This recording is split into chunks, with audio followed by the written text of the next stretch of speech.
Hi families, and welcome to this week's deep dive video. This week I'm going to showcase a literacy skill, which is isolating phonemes, especially the initial sound of a word. So a phoneme is an individual sound.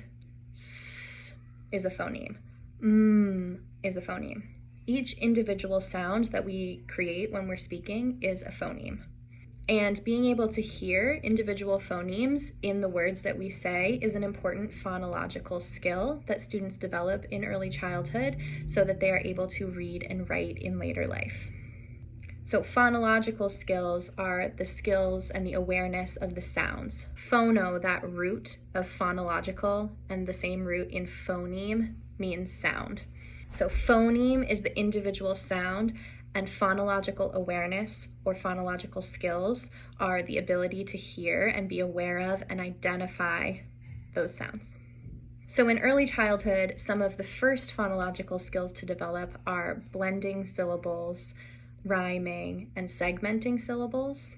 One of the more advanced skills that we see developing in later preschool years and kids continue to work on in kindergarten is that phonemic awareness of the individual phonemes in words. So it's not something we do a ton of in preschool because it's one of the more advanced phonological skills. So only our older preschoolers are typically able to start doing that.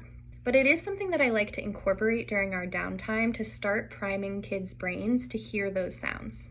So very often on our hikes during the day around our property, some kids walk faster and some kids walk slower. So the front of the group often has to stop and wait for a period till the back of the group catches up with us. And during that downtime, I like to play games and sing songs with the kids, especially ones that help build foundational skills. So today I'm going to show you a game that we've been playing during some of these downtimes that helps build that phonemic awareness, the awareness of those individual sounds. And some students are really engaged in these activities when we're playing them, and some aren't, and that's okay because we're just kind of killing time while we're waiting for the rest of the group to catch up. So you're going to see me leading a game of I Spy, but I've changed it so it's not the traditional I Spy a color, it's I Spy a sound. And I want to see if they can hear that initial sound in something they see and match that sound to something that they're looking at in their world. So you're going to get to watch us play around of this kind of I Spy and see how some of the students are starting to identify sounds and see how I'm bringing some awareness to the sounds that we're saying by playing this game. Who's ready? Okay, I spy with my little eye something that starts with mm.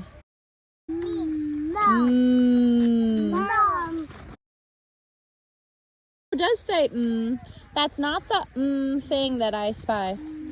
I spy something else that's part of the earth that starts with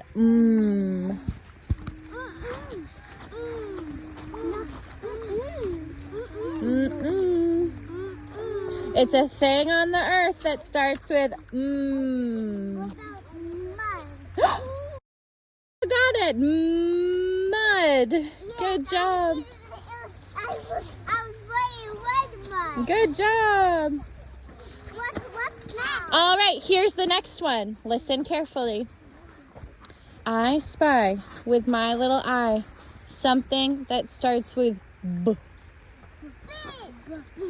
It does start with a B, but I don't see a B anywhere. Bug. Bug starts with B, but I don't see a bug anywhere. Look around. What do you see that starts with B? B? I don't. One bug flying over the top of my head. Really? Oh man. Down.